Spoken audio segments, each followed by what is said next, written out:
March 2021 Astro Tarot Forecast. My name is Audrey Alison, and I'm shuffling a new deck. This is called Tarot del Toro. It's super dark. I love it. It's by Tomás Hijo and Guillermo del Toro. Here's what the back looks like. It's cool.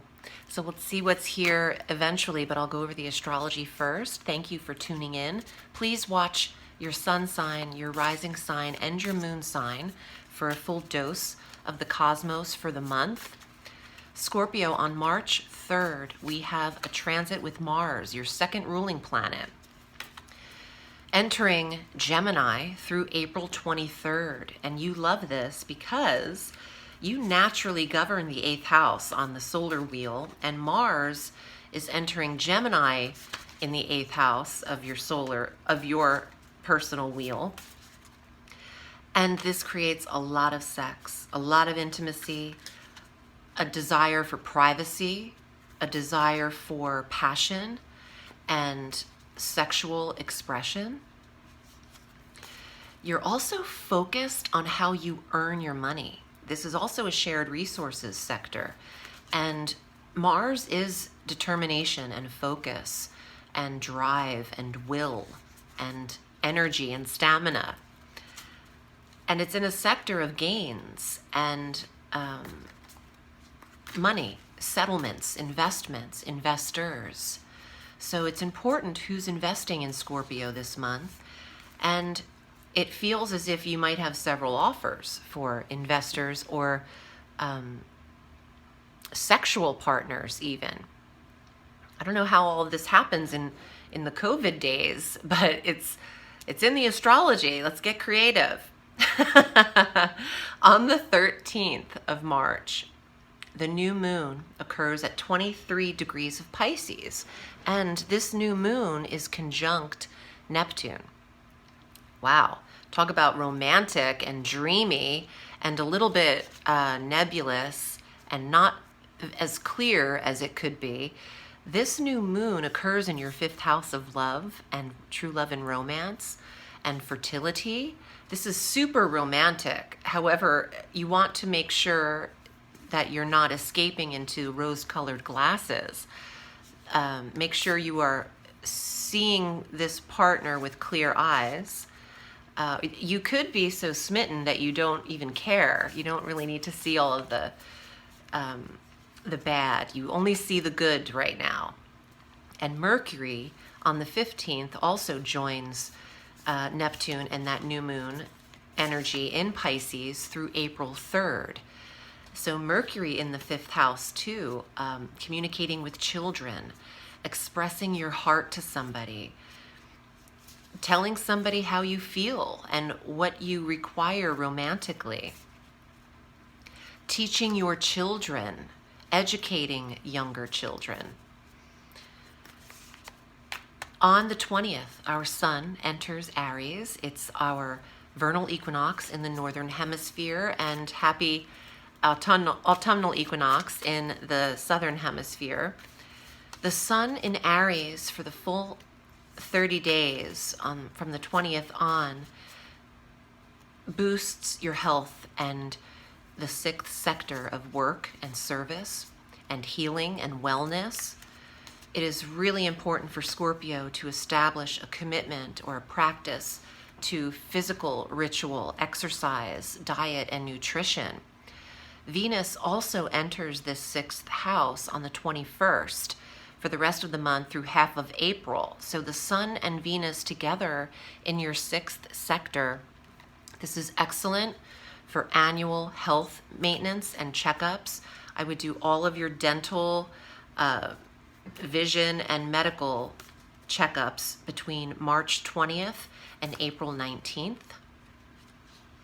And that's also a great time to get a trainer or to commit to your method of workout and to stick to it. You have the wind in your sails here in the cosmos.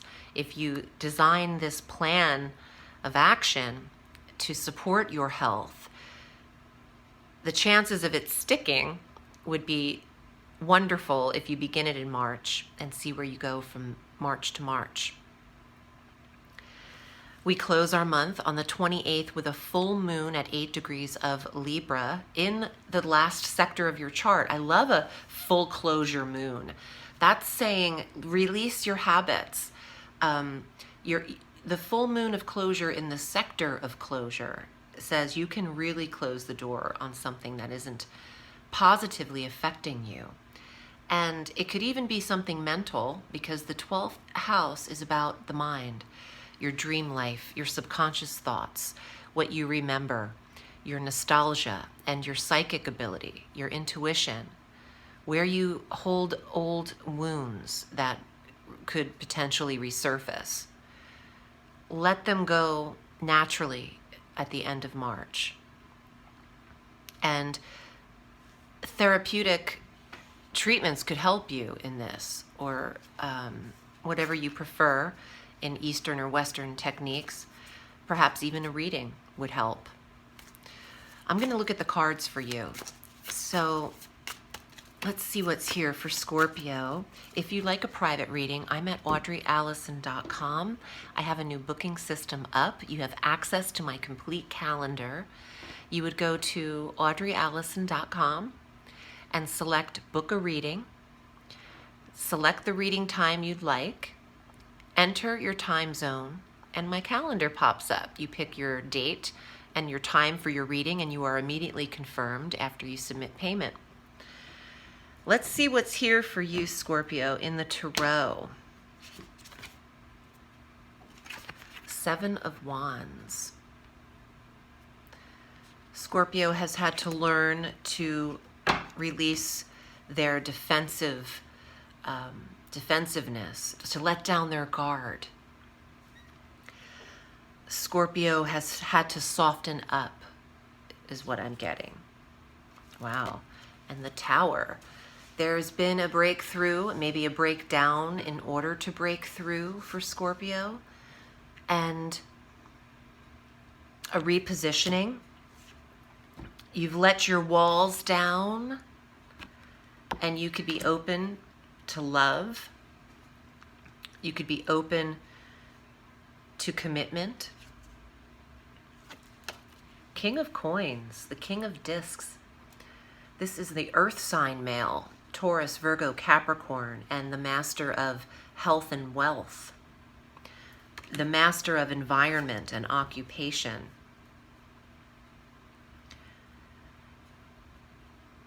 Scorpio, it is important for you to tend to the physical self this month, and it's because your wealth is in your health, and they're intertwined with this message. You don't have to make excuses anymore. You don't have to be defensive. You could just say, okay, it's time. I let the chips fall where they may, and now it's time. Three of Coins. You could independently generate a passive income just because you love to do something. Are you an artist? Is there an untapped, untouched, innate skill that you should be looking into or tapping into? There's potential for you to redirect in career if you are let go, or there was a reorganization that dismantled you from a position. Trust where it took you. Trust the timing for the repositioning, because it could just be made for you to be uncomfortable enough to do something else, to make the shift that you needed. There are no coincidences. This is a part of the plan, is what I'm getting. I hope this was helpful for you, Scorpio. If you'd like a private reading, this is what I do, and I do it because of you. Thank you for choosing me. Remember, the sky is limitless, so reach for the stars.